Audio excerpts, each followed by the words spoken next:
ಬಹಳ ಗೌರವದಿಂದ ವಿಧಾನಸಭೆ ಹಾಗೂ ವಿಧಾನ ಪರಿಷತ್ತಿನ ಎಲ್ಲ ಸದಸ್ಯರಿಗೆ ನಾವು ರಾಜ್ಯದ ಹಿತವನ್ನು ಕಾಪಾಡಲಿಕ್ಕೆ ಒಂದು ಹೊಸ ಆಲೋಚನೆಯನ್ನು ಮಾಡೋಣ ಅಂತೇಳಿ ನಾನು ಪ್ರಾರ್ಥನೆಯನ್ನು ಮಾಡಿದೆ. ಎರಡು ಮನೆಯ ಸದಸ್ಯರಿಗೆ ನಂದು ತೆರೆದ ಹೃದಯ, ಯಾವ ಸಂಕುಚ ಮನೋಭಾವ ಇಲ್ಲ, ದ್ವೇಷ ಇಲ್ಲ, ಎಲ್ಲ ಒಟ್ಟಿಗೆ ಸೇರಿ ನಾವು ಕೆಲಸ ಮಾಡೋಣ. ರಾಜ್ಯಕ್ಕೆ ಚುನಾವಣೆ ಬಂದಾಗ ಚುನಾವಣೆ ಮಾಡೋಣ. ಇಲ್ಲಿ ಅನೇಕ ಸಮಸ್ಯೆಗಳಿದೆ, ಆ ಸಮಸ್ಯೆಗಳನ್ನು ಚರ್ಚೆ ಮಾಡೋಣ ಅಂತೇಳಿ ಅವರಿಗೆಲ್ಲ ಮನವಿ ಮಾಡಿದೆ. ಇಲ್ಲೂ ಕೂಡ ಸುಮಾರು 1-1.5 ಗಂಟೆಗಳ ಕಾಲ ಅನೇಕ ವಿಚಾರಗಳನ್ನು ಚರ್ಚೆ ಮಾಡಿದೆ. ಇವತ್ತು ರಾಜ್ಯದಲ್ಲಿ ಬರ ಭೀಕರವಾಗಿದೆ. ಈಗಾಗಲೇ ನಮ್ಮ ಪರಮೇಶ್ವರ್ ಅವರು ಬಹಳ ದೀರ್ಘವಾಗಿ ಅವರ ಒಂದು ವರದಿಯನ್ನು ಕೂಡ ಕೊಟ್ಟಿದ್ದಾರೆ.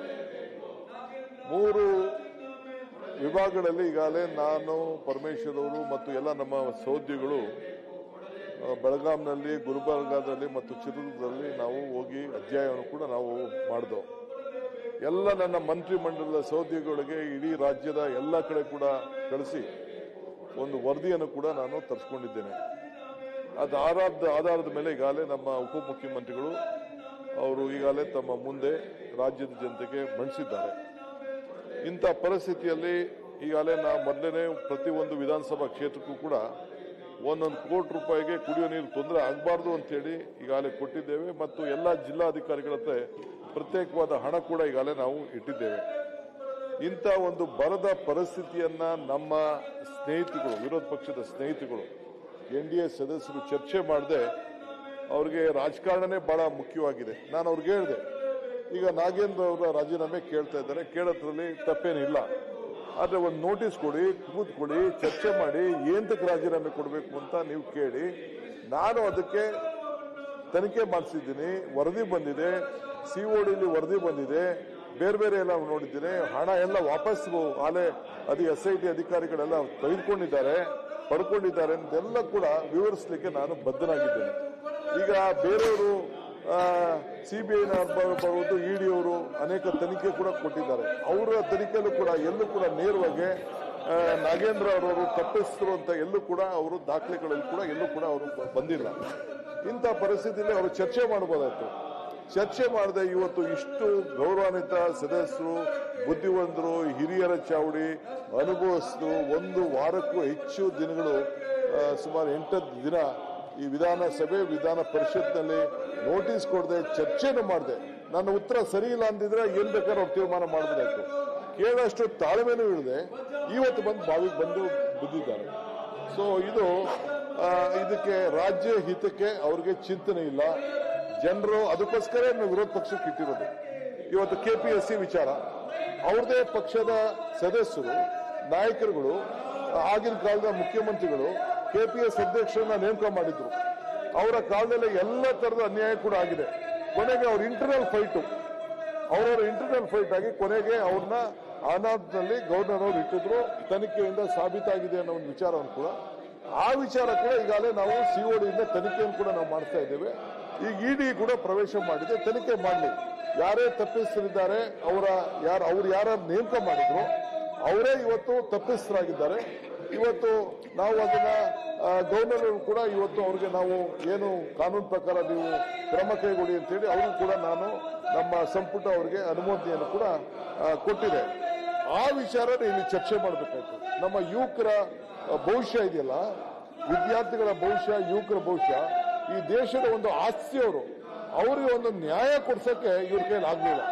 ಅದಕ್ಕೆ ಇಡೀ ರಾಷ್ಟ್ರದಲ್ಲಿ ಯುವಕರೆಲ್ಲ ಕೂಡ ಈ ಸರ್ಕಾರದ, BJP ಸರ್ಕಾರದ ವಿರುದ್ಧ ಕೇಂದ್ರದಲ್ಲಿ ದಂಗೆ ಎದ್ದಿದ್ದಾರೆ. ಇದನ್ನ ಇವರು ಗಮನಿಸಬೇಕು. ಮಾನಸಿಕವಾಗಿ ಇವ್ರಿಗೆ ಈ ಅಸೆಂಬ್ಲಿಯಲ್ಲಿ ಈ ಎಲ್ಲ ವಿಚಾರಗಳನ್ನ ಕೇಳಲಿಕ್ಕೆ ಶಕ್ತಿ ಇಲ್ಲ. ಇವರು ಈ ದೇಶದ ಯುವಕರನ್ನ ಯಾವ ರೀತಿ ದುರುಪಯೋಗನ ಮಾಡ್ಕೊಳ್ತಾ ಇದ್ದಾರೆ. ಪಾರ್ಲಿಮೆಂಟ್ ಅಲ್ಲಿ ಇವತ್ತು ಪರಂಗಿ ಅದೇನೋ ಇದನ್ನ ಗನ್ ಶಾಟ್ಗಳನ್ನ ಹೊಡೆದು ಅಮಾಯಕವಾಗಿ ಅವ್ರ ಮೇಲೆ ಪಾಪ ಅವರೆಲ್ಲ ಬಂದು ಉದ್ಯೋಗಕ್ಕೋಸ್ಕರ ಇದ್ದಾರೆ. ಈ ದೇಶದ ಉದ್ಯೋಗಗಳು ಕೂಡ ಯುವಕರು ಉದ್ಯೋಗ ಇಲ್ಲದೆ ನರಳ್ತಾ ಇದ್ದಾರೆ. ನಾವು ನಮ್ಮ ಸರ್ಕಾರ ಏನಾದ್ರು ಮಾಡಿ ಅವರಿಗೆ ಉದ್ಯೋಗ ಕೊಡಬೇಕು ಅಂತೇಳಿ ಈಗಾಗಲೇ 72,000 ಉದ್ಯೋಗಗಳನ್ನ ಈಗಾಗಲೇ ಸೃಷ್ಟಿ ಮಾಡಿ ಈಗಾಗಲೇ ನಾವು ಅದಕ್ಕೆ ಪ್ರಕ್ರಿಯೆಯನ್ನು ನಾವು ಪ್ರಾರಂಭವನ್ನು ನಾವು ಮಾಡಿದ್ದೇವೆ. ಇಂಥ ಸಂದರ್ಭದಲ್ಲಿ ಇಂಥ ವಿಚಾರಗಳನ್ನ ಸಲಹೆ ಮಾಡಿ ಯುವಕರ ಬಗ್ಗೆ ಏನಾದ್ರು ಚರ್ಚೆ ಮಾಡೋಣ ಅನ್ನೋದನ್ನ ಬಿಟ್ಟು ಇವತ್ತು ಪಾಪ ಯುವಕರಿಗೆ ಏನು ಸಂದೇಶವನ್ನು ನಾವು ಕೊಡ್ತಾ ಇದ್ದೀವಿ, ಹೊಸ ಜನರೇಷನ್ಗೆ ಏನು ಸಂದೇಶವನ್ನು ಕೊಡ್ತಾ ಇದ್ದೀವಿ, ಈಗ ಹೊಸ ಯುಗದಲ್ಲಿ ನಾವು ಕಾಲಿಟ್ಟಿದ್ದೇವೆ. ಇದೆಲ್ಲ ಕೂಡ ಇವರೆಲ್ಲ ಬಹಳ ವಿದ್ಯಾವಂತಿದ್ದಾರೆ, ಬುದ್ಧಿವಂತಿದ್ದಾರೆ, ಪ್ರಜ್ಞಾವಂತಿದ್ದಾರೆ ಅಂತ ನಾನು ತಿಳ್ಕೊಂಡಿದ್ದೆ. ಇವ್ರಿಗೆ ರಾಜಕಾರಣ ಮುಖ್ಯನೇ ಹೊತ್ತು ಈ ದೇಶದ ಯುವಕರ ಭವಿಷ್ಯದ ಬಗ್ಗೆ ಯಾವ ತರದ ಚಿಂತನೆ ಇಲ್ಲ ಅನ್ನೋದನ್ನ ಹೇಳಲಿಕ್ಕೆ ನನಗೆ ಬಹಳ ಸಂತೋಷ ಆಗ್ತದೆ. ಈಗ ಕೆಲವು ಅನೇಕ ಕಾವೇರಿ ಸಮಸ್ಯೆ ಬಂತು, ಕೆಲವೆಲ್ಲ ಬಂದು ನನಗೆ ಎಲ್ಲ ವಿರೋಧ ಪಕ್ಷದ ನಾಯಕರುಗಳು ಸಹಕಾರ ಕೊಟ್ಟರು. ಅದ್ರ ಬಗ್ಗೆ ಬಹಳ ಭೀಕರವಾಗಿ ಈಗ ಸುಪ್ರೀಂ ಕೋರ್ಟ್ ಒಂದು ಆರ್ಡರ್ ಹಿಂದೆ ಎಲ್ಲ ಇತ್ತು, ಈಗ ಗೆಜೆಟ್ ಆಯ್ತು, ಮಧ್ಯದಲ್ಲಿ ಆರ್ಡರ್ ಬಂತು, ಮಳೆ ಇಲ್ಲ, ಬರಗಾಲದಲ್ಲಿ ಏನ್ ಮಾಡಬೇಕು, ಸರ್ಕಾರಕ್ಕೆ ಅವರು ಸಲಹೆ ಕೊಡ್ಲಿ, ರೈತನ ಬದುಕಿಸ್ಬೇಕಲ್ಲ. ಈ ರೈತನ ಬಗ್ಗೆ ವಿಚಾರ ಏನಾಗಬೇಕು, ರೈತನಿಗೆ ಯಾವ ರೀತಿ ಸಹಾಯ ಮಾಡಬೇಕು, ಮಾರ್ಗದರ್ಶನ ಕೊಡಬೇಕು. ತುಂಗಭದ್ರಾ ಡ್ಯಾಮ್ ಅಲ್ಲಿ ನಾವು ಈಗಾಗಲೇ ಹೋಗಿ 3 ಮುಖ್ಯಮಂತ್ರಿಗಳು ಸೇರಿ ಅಲ್ಲೊಂದು ಸಭೆಯನ್ನು ನಾವು ಮಾಡಿದ್ದೇವೆ.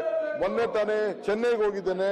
ನಮ್ಮ ಏನು ಇದು ಸೆಂಟ್ರಲ್ ಹೋಮ್ ಮಿನಿಸ್ಟರ್ ಅವ್ರು ಕರೆದುಬಿಟ್ಟು ಅನೇಕ ವಿಚಾರಗಳನ್ನ ಚರ್ಚೆ ಮಾಡೋದು ರಾಜ್ಯದ ವಿಚಾರಕ್ಕೆ.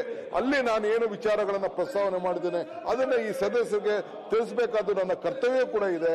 ರಾಜ್ಯದ ಹಿತಕ್ಕೆ ಏನೆಲ್ಲ ಮಾಡಬೇಕು, ಅಲ್ಲಿ ಹೋಗಿ ತಮಿಳುನಾಡಿನ ನೆಲದಲ್ಲೇ ಈ ಮೇಕೆದಾಟು ಯೋಜನೆ ಏನಿದೆ, ಈ ಯೋಜನೆಯ ನೀರು ಸಂಪೂರ್ಣವಾಗಿ ತಮಿಳುನಾಡಿಗೆ ಮತ್ತು ಬೆಂಗಳೂರು ಕುಡಿಯೋ ನೀರಿಗೆ ಮಾತ್ರ ಅನ್ನೋದನ್ನ ನಾನು ಅಲ್ಲಿ ಪ್ರತಿಪಾದನೆಯನ್ನು ಮಾಡೋದನ್ನು ಕೂಡ ನಾನು ಇಲ್ಲಿ ಚರ್ಚೆಯನ್ನ ನಾನು ಮಾಡಬೇಕಾಗಿ ತಿಳಿಸಬೇಕಾಗಿದೆ. ಇಂಥ ಎಲ್ಲ ವಿಚಾರಗಳನ್ನ ಇವತ್ತು ಶಿಕ್ಷಣ ವ್ಯವಸ್ಥೆ ಇರ್ಬೋದು, ನಮ್ಮ ಕೇಂದ್ರ ನಮ್ಮ ರಾಜ್ಯಕ್ಕೆ ಕೊಡಬೇಕಾದಂತ ನೀರಾವರಿ ಯೋಜನೆ 5,300 ಕೋಟಿ ರೂಪಾಯಿಯನ್ನ 400 ಕೋಟಿ ರೂಪಾಯಿನ ಹಣ ಕೊಡ್ತೀನಿ ಅಂತ ಹೇಳಿ ಏನು ನಿರ್ಮಲಾ ಸೀತಾರಾಮನ್ ಅವರು ಬಜೆಟ್ ಅಲ್ಲಿ ಏನು ಅವರು ಹೇಳಿಕೊಂಡಿದ್ರು ಅದನ್ನೇ ಬೊಮ್ಮಾಯಿನವರು ಇಲ್ಲಿ ಪ್ರತಿಪಾದನೆ ಮಾಡಿದ್ರು. ಇವತ್ತುವರೆಗೂ 1 ರೂಪಾಯಿ ಹಣ ಬರಲಿಲ್ಲ. ಆ ವಿಚಾರದಲ್ಲಿ ಇವತ್ತು ಕೂಡ ಒಬ್ರು ಕೂಡ ಮಾತಾಡಕ್ಕೆ ಹಕ್ಕನ್ನು ಇವತ್ತು ಕಳ್ಕೊಂಡು ಇವತ್ತು ರಾಜ್ಯದ ಜನತೆಗೆ ತಪ್ಪಲಿಕ್ಕೆ ಸೊ ಹಂಗೆ ಇಂಥ ಒಂದು ಸಂದರ್ಭದಲ್ಲಿ ಈ ರಾಜ್ಯ ನಾವು ಇಂಥ ಸಂದರ್ಭದಲ್ಲಿ ಈ ರಾಜ್ಯಕ್ಕೆ ನ್ಯಾಯವನ್ನು ಒದಗಿಸಿಕೊಡ್ಬೇಕು ಅಂತ ಹೇಳಿ ನಾವು ಹೋರಾಟವನ್ನು ನಾವು ಮಾಡ್ಕೊಂಡು ಬರ್ತಾ ಇದ್ದೇವೆ. ಅದರಿಂದ ನೀರಾವರಿಗಿರ್ಬೋದು, ಅಭಿವೃದ್ಧಿಗಿರ್ಬೋದು, ನಮಗೆ ಫೈನಾನ್ಸ್ ಕಮಿಷನ್ ಅಲ್ಲಿ ಏನು ನಮ್ಗೆ ಅನ್ಯಾಯ ಆಗಿದೆ ಇವೆಲ್ಲ ಕೂಡ ನಾನೀಗಾಗಲೇ ಕೇಂದ್ರ ಸರ್ಕಾರದ ಮಂತ್ರಿಗಳ ಮುಂದೆನೆ, ಪ್ರಧಾನಮಂತ್ರಿಗಳ ಮುಂದೆನೆ ಬೇಕಾದಷ್ಟು ಸಂದರ್ಭದಲ್ಲಿ ನಾನು ವಿಚಾರವನ್ನ ತಿಳಿಸಿದ್ದೇನೆ. ಬರಗಾಲಕ್ಕೆ ಈಗಾಗಲೇ ಅನೇಕ ಶಾಸಕರು ಹೋದಂತ ಸಂದರ್ಭದಲ್ಲಿ ಮೋಡ ಬಿತ್ತಿಗೆ ವಿಚಾರದಲ್ಲಿ ಮಾಡಬೇಕು ಅಂತ ಪ್ರಸ್ತಾವನೆ ಮಾಡಿದ್ರು. ಅದ್ರ ಬಗ್ಗೆ ಒಂದು ದಿಟ್ಟವಾದಂತಹ ಒಂದು ತೀರ್ಮಾನವನ್ನು ನಾನು ತೆಗೆದುಕೊಂಡಿದ್ದೇನೆ. ಈ ಮಧ್ಯದಲ್ಲಿ ಬೆಂಗಳೂರಿನ ಅನೇಕ ವಿಚಾರದಲ್ಲಿ ನಾವು ಚರ್ಚೆ ಮಾಡಬೇಕು. ಇವತ್ತು ಅನೇಕ ಸಮಸ್ಯೆ ಇದೆ. ಆಮೇಲೆ ಬಿಡದಿ ವಿಚಾರದಲ್ಲಿ ಉದ್ಯೋಗವನ್ನು ಸೃಷ್ಟಿ ಮಾಡಬೇಕು ಅಂತ ಹೇಳಿ ಪಾಪ ಒಂದು ಕಪಟ ನಾಟಕ ಆಡ್ತಾ ಇದ್ದಾರೆ ಜೆಡಿಎಸ್ ಬಿಜೆಪಿ ಸೇರ್ಕೊಂಡು. ದೊಡ್ಡ ಕಪಟ ಮಾಡಿದ್ದೆಲ್ಲ ಅವರೇ, ಪ್ರಾರಂಭ ಮಾಡಿದವರಲ್ಲ, ರೆಡ್ ಝೋನ್ ಅಲ್ಲಿ ಮಾಡಿದವರು ಅವರೇ. ಇವತ್ತು 9,000 ಚಿಲ್ಲರೆ ಕೋಟಿ 9,000 ಎಕರೆಯಲ್ಲಿ 1,000 ಕೋಟಿ ರೂಪಾಯಿನ ಬಿಜೆಪಿ 1,000 ಎಕರೆನ ಬಿಜೆಪಿ ಸರ್ಕಾರದಲ್ಲೇ ಅಕ್ವಿಷನ್ ಮಾಡಿಸ್ಬಿಟ್ಟು ಈಗ ಇವತ್ತು ಆ ಜನ ರೈತರಿಗೆ ಇವತ್ತು ದೊಡ್ಡ ಬರೆಯನ್ನು ಹಾಕಿ ಇವತ್ತು ಅದನ್ನ ಚರ್ಚೆ ಮಾಡಕ್ ಅವಕಾಶ ಇಲ್ಲ. ನಾನು ಕರೆದೆ, ಬನ್ನಿ ಚರ್ಚೆ ಮಾಡೋಣ ಅಂತ. ಹಿಂದೆ ನಾನು ಉಪಮುಖ್ಯಮಂತ್ರಿ ಆಗಿದ್ದಾಗ ಇದೇ ಕುಮಾರಸ್ವಾಮಿ ಕರೆದೆ, ಬಾಪ ನೀ ಚರ್ಚೆ ಮಾಡಂತ. ಆಗ ಆಗ್ಲಿಲ್ಲ. ನಾನು ಮುಖ್ಯಮಂತ್ರಿ ಆದಾಗ ಬಾ ಅಂತ ಕರೆದೆ. ನಾನು ಇವತ್ತು ಕೂಡ ನಾನು ನಮ್ಮ ಬಾಲಕೃಷ್ಣನ ಅಲ್ಲಿ ನಮ್ಮ ಮಂತ್ರಿಗಳನ್ನ ಕರೆಸಲಿಕ್ಕೆ ನಾನು ಸಿದ್ಧನಿದ್ದೇನೆ. ಇವತ್ತು ಇಲ್ಲಿ ಚರ್ಚೆ ಆಗ್ಬೇಕಾಗಿತ್ತು, ವಿಧಾನಸಭೆಯಲ್ಲಿ ಚರ್ಚೆ ಆಗ್ಬೇಕಾಯ್ತು. ಅವ್ರು ಏನೇನು ಗುಪ್ತವಾದಂತಹ ವಿಚಾರ ಇದೆ ಇಲ್ಲಿ ಚರ್ಚೆ ಮಾಡಬೇಕಾಯ್ತು. ಆದ್ರಿಂದ ಇವತ್ತು ಆ ರೈತರಿಗೆ ಇವತ್ತು ಅನ್ಯಾಯ ಆಗಿದೆ. ಇವತ್ತು 25 ಲಕ್ಷ ಕೊಡ್ತೀನಿ, 40 ಲಕ್ಷ ಕೊಡ್ತೀನಿ ಅಂತ ಘೋಷಣೆ ಮಾಡಿದ್ರು. ಇವತ್ತು 2.5 ಇಂದ 3 ಕೋಟಿ ರೂಪಾಯಿ ಹಣ ಕೊಡಬೇಕು ಅಂತೇಳಿ ತೀರ್ಮಾನ ಮಾಡಿ ರೈತರ ವಿಶ್ವಾಸಕ್ಕೆ ತೆಗೆದುಕೊಂಡು ಮಾಡ್ತಾ ಇದ್ದೀವಿ. ಯಾರನ್ನು ಕೂಡ ಬಲವಂತ ಮಾಡಿ ಇದನ್ನ ಜಮೀನ ತೆಗೆದುಕೊಳ್ಳಿಕ್ಕೆ ನಾವು ತಯಾರಿಲ್ಲ. ಇವತ್ತು ಏನೇನು ಇಂಡಸ್ಟ್ರೀಸ್ ನಡೀತು ಅವ್ರ ಕಾಲದಲ್ಲಿ ತಾನೇ ಆಗಿತ್ತು. ಇವತ್ತು ಬಿಡದಿ ಇರ್ಬೋದು, ಆರೋಹಳ್ಳಿ ಇರ್ಬೋದು, ಬೇರೆ ಬೇರೆ ಏನೇನು ಬೆಂಗಳೂರು ಸುತ್ತಮುತ್ತಲಿದ್ದು ಯಾರ ಕಾಲದಲ್ಲಿ ಅಕ್ವಿಷನ್ ಆಯ್ತು, ಬಿಜೆಪಿ ಸರ್ಕಾರದಲ್ಲಿ ಎಷ್ಟು ಅಕ್ವಿಷನ್ ಆಯ್ತು. ಇವತ್ತೆಲ್ಲ ಬಂದು ರೈತರಿಗೆ ಇವತ್ತು ಏನಾದ್ರು ಈ ರಾಜ್ಯದಲ್ಲಿ ಹಾಳಾಗಿದೆ ಅಂತಂದ್ರೆ ಇದು ಜನತಾದಳ ಬಿಜೆಪಿ ಸರ್ಕಾರದಲ್ಲೇ ಇವತ್ತು ಅನ್ಯಾಯ ಆಗಿದೆ. ನಾವು ಅವ್ರಿಗೆಲ್ಲ ನ್ಯಾಯವನ್ನು ಒದಗಿಸ್ಕೊಡ್ಬೇಕು. ಮತ್ತೆ ನಮ್ಮ ಸರ್ಕಾರ ಕೇಂದ್ರದಲ್ಲಿ UPA ಸರ್ಕಾರ ಇದ್ದಾಗ ಇವತ್ತು ಒಂದಕ್ಕೆ ಡಬಲ್ ಕೊಡಬೇಕು, ಒಂದಕ್ಕೆ 3 ಕೊಡಬೇಕು, ಒಂದಕ್ಕೆ 4 ಕೊಡಬೇಕು ಅಂತ ಯಾವ್ದಾದ್ರು ಒಂದು ತೀರ್ಮಾನ UPA ಸರ್ಕಾರದಾಗಿದೆ ಅಂತಂದ್ರೆ ಇವತ್ತು ಸೋನಿಯಾ ಗಾಂಧಿ ಅವರ ನೇತೃತ್ವದಲ್ಲಿ, ಮನಮೋಹನ್ ಸಿಂಗ್ ಅವರ ಕಾಲದಲ್ಲಿ ಇಂಥ ಒಂದು ಐತಿಹಾಸಿಕವಾದಂಥ ತೀರ್ಮಾನವನ್ನ ಇವತ್ತು ನಾವು UPA ಸರ್ಕಾರ ಮಾಡ್ತು. ಆ ಪ್ರಕಾರ ಇವತ್ತು ರೈತರಿಗೆ ಇವತ್ತು ಯಾರು ಭೂಮಿ ಕಳ್ಕೊಂಡಿದ್ದಾರೆ, ದೇಶಕ್ಕೋಸ್ಕರ ಸಹಾಯ ಮಾಡ್ತಾ ಇದ್ದಾರೆ, ಅಂತವ್ರಿಗೆ ಸಹಾಯ ಮಾಡಲಿಕ್ಕೆ ನಮ್ಮ ಸರ್ಕಾರ ಬದ್ಧವಾಗಿದೆ ಅನ್ನೋ ಮಾತನ್ನ ಈ ಸಂದರ್ಭ ಹೇಳಲಿಕ್ಕೆ ನಾನು ಬಯಸ್ತಾ ಇದ್ದೇನೆ. ಬಂಧುಗಳೇ, ಇವತ್ತು ಮತದಾರರ ಪಟ್ಟಿ ಏನು ಎಷ್ಟು ಅನ್ಯಾಯ ಆಗ್ತಾ ಇದೆ. ಅಲ್ಪಸಂಖ್ಯಾತರಿಗೆ, ಪರಿಶಿಷ್ಟ ಜಾತಿಯವರಿಗೆ, ಪಂಗಡದವ್ರಿಗೆ, ಬಡವರಿಗೆ ಇವತ್ತು ಯಾರಿಗೆ ಇವತ್ತು ವಿದ್ಯಾವಂತರಿಲ್ಲ, ಬುದ್ಧಿವಂತರಿಲ್ಲ, ಅವ್ರಿಗೆಲ್ಲ ಮತದಾನ ಹಕ್ಕನ್ನ ಕಳಲಿಕ್ಕೆ ಇವತ್ತು ಹೊರಟಿದ್ದಾರೆ. ಈ ವಿಚಾರದಲ್ಲಿ ಸರ್ಕಾರ ಯಾವುದೇ ಪಾರ್ಟಿಯವರಾಗಲಿ, ಯಾವುದೇ ಪಕ್ಷದ ಮುಂದಕ್ಕೆ ಅವ್ರಿಗೆ ತೊಂದರೆ ಆಗಬಾರ್ದು ಅನ್ನೋ ದೃಷ್ಟಿಯಿಂದ ಸರ್ಕಾರನೇ ಮುಂದಾಗಿ ನಾವು SIR ವಿಚಾರದಲ್ಲಿ ಜನರಿಗೆ ಜಾಗೃತಿ ಮೂಡಿಸುವಂತ ಕೆಲಸವನ್ನ ಇವತ್ತು ನಾವು ಮಾಡ್ತಾ ಇದ್ದೀವಿ. ಪ್ರತಿ ಹಂತದಲ್ಲೂ ಕೂಡ ಸಹಾಯ ಮಾಡ್ತಾ ಇದ್ದೀವಿ. ಇದ್ರ ಬಗ್ಗೆ ಚರ್ಚೆ ಮಾಡಬೇಕು. ಇದನ್ನ ಅವರು ಒಪ್ಕೊಳ್ಳಿಕ್ಕೆ ನಾವು ತಯಾರಿಲ್ಲ.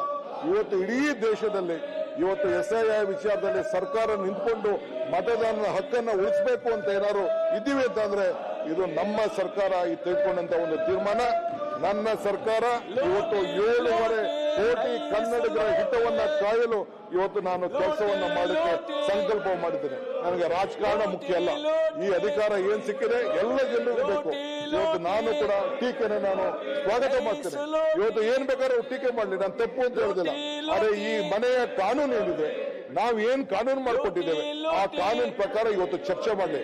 ಮಾಧ್ಯಮ ಕೂಡ ಅನೇಕ ಸಂದರ್ಭದಲ್ಲಿ ನಮಗೆ ಅವರು ಮಾರ್ಗದರ್ಶನವನ್ನು ಕೊಡ್ತಾರೆ. ಅದನ್ನು ಕೂಡ ನಾನು ಸ್ವಾಗತವನ್ನು ಮಾಡಲಿಕ್ಕೆ ನಾನು ಬಯಸ್ತೇನೆ. ಈ ನಿಟ್ಟಿನಲ್ಲಿ ನಮ್ಮ ಸರ್ಕಾರ ಕೆಲಸ ಮಾಡ್ತಾ ಇದೆ.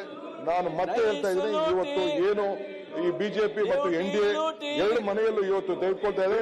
ಇಡೀ ರಾಜ್ಯದ ಜನತೆ ಇವರನ್ನ ಕ್ಷಮಿಸಲಿಕ್ಕೆ ಸಾಧ್ಯ ಇಲ್ಲ. ಇವತ್ತು ಏನು ಇವ್ರ ನಂಬರ್ ಇದೆ ಆ ನಂಬರ್ಗಿನ್ನ ಅರ್ಧ ಆಗ್ತದೆ ಅಂತ ಈ ಸಂದರ್ಭದಲ್ಲಿ ನಾನು ಬಯಸ್ತಾ ಇದ್ದೇನೆ. 150ಕ್ಕೂ ಹೆಚ್ಚು ಸೀಟು ಮತ್ತೆ ಕಾಂಗ್ರೆಸ್ ಸರ್ಕಾರ ಈ ರಾಜ್ಯದಲ್ಲಿ ಅಧಿಕಾರಕ್ಕೆ ಬಂದೇ ಬರ್ತದೆ. ಆ ಆತ್ಮವಿಶ್ವಾಸ ಇದೆ. ಅದನ್ನ ಮನಗೊಂಡು ಇವತ್ತು ಅಸೆಂಬ್ಲಿಯಲ್ಲಿ ಚರ್ಚೆ ಮಾಡದೆ ಇಂಥ ಕಪ್ಪ ನಾಟಕವನ್ನ ಆಡ್ಕೊಂಡು ಈ ಡ್ರಾಮಾ ಮಾಡ್ತಾ ಇದ್ದಾರೆ. ಎಷ್ಟು ಬೇಕಾದ್ರೂ ಹೋರಾಟ ಮಾಡಲಿ, ಈ ರಾಜ್ಯದ ಜನತೆ ಪ್ರಜಾಪ್ರಭುತ್ವ ವ್ಯವಸ್ಥೆಯಲ್ಲಿ ಇವ್ರಿಗೆ ಯಾರಿಗೂ ಕೂಡ ಕ್ಷಮಿಸಲಿಕ್ಕೆ ಸಾಧ್ಯ ಇಲ್ಲ. ನಾನೇನು ಅನ್ಕೊಂಡಿದ್ದೆ, ಇವರು ಈಗ ಕೂಡ ಒಂದು ಮಾನವೀಯತೆಯನ್ನು ಮೇಲ್ತಾರೆ ಅಂತ. ಇವ್ರಿಗೇನಿಲ್ಲ, ರಾಜಕಾರಣ ಮುಖ್ಯ, ರಾಜ್ಯದ ಜನತೆ ಮುಖ್ಯ ಅಲ್ಲ ಅನ್ನೋದನ್ನ ಈ ಸಂದರ್ಭದಲ್ಲಿ ಹೇಳ್ತಾ ಇದ್ದೇನೆ. ಆದ್ರಿಂದ ಇಂಥ ಭ್ರಷ್ಟರಿಗೆ ಇವತ್ತು ನಾನು ಇವರು ಕಾಲದಲ್ಲಿ ಏನೇನು ನಡೀತಾ ಇತ್ತು ಅಂತ ನಾನು ದೊಡ್ಡ ಪಟ್ಟಿ ಹೇಳಬಲ್ಲೆ. ನಾನು ಇಲ್ಲಿ ರಾಜಕಾರಣಕ್ಕೆ ಈ ಚರ್ಚೆ ಮಾಡೋದು ಬೇಡ. ಇಲ್ಲಿ ಮುಖ್ಯವಾಗಿ ಜನರ ಹಿತ ಮುಖ್ಯ, ಜನರ ಕಲ್ಯಾಣ ಮುಖ್ಯ, ಯುವಕರು ಮುಖ್ಯ, ಯುವಕರ ಭವಿಷ್ಯ ಮುಖ್ಯ, ರೈತರು ಮುಖ್ಯ. ಆದ್ರಿಂದ ರೈತರ ಸಮಸ್ಯೆ ಮುಖ್ಯ. ಈ ದೇಶದ ನೆಲ, ಜಲ, ಭಾಷೆ ಮತ್ತು ಯುವಕರ ಭವಿಷ್ಯ ಮುಖ್ಯ ಅನ್ನೋ ದೃಷ್ಟಿಯಿಂದ ಈ ವಿಧಾನಸಭೆಯಲ್ಲಿ ಈ ದಿನಗಳನ್ನ ಹಾಳು ಮಾಡಿ ಈ ರಾಜ್ಯಕ್ಕೆ ಒಂದು ದೊಡ್ಡ ದ್ರೋಹನ ಬಗ್ಗಿದ್ದಾರೆ.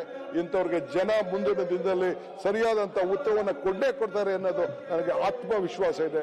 ಆದ್ರಿಂದ ತಮ್ಮ ಮುಖಾಂತರ ಈ ಸಂದೇಶವನ್ನ ರಾಜ್ಯ ಜನತೆಗೆ ತಿಳಿಸಲಿಕ್ಕೆ ನಾನು ಬಯಸ್ತಾ ಇದ್ದೇನೆ.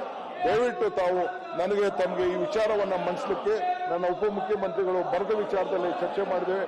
ಅನೇಕ ನಮ್ಮ ಬೇಡಿಕೆಗಳನ್ನು ಕೂಡ ತಾವು ನನಗೆ ಅನುವು ಮಾಡಿಕೊಟ್ಟಿದ್ದಾರೆ.